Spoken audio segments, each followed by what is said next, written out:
দিব জানো?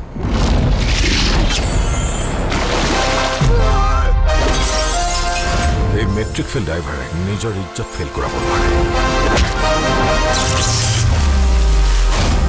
জেন একেবাৰে চিনেমাৰ হিৰোইহে ফাইট কৰিছে।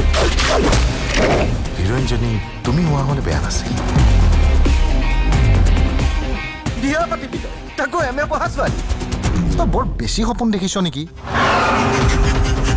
তোক কলৈ পঠিয়াব লাগে? গেলা নৰ্দমা নে ডাইৰেক্ট চিতা?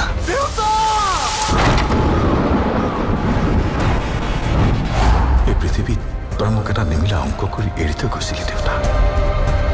কিন্তু চকু পানীতে এইটো জীৱনটো শেষ নহয়। কেতিয়াবা কেতিয়াবা আহিবও আহি ভুমুকি মাৰে জীৱনটো।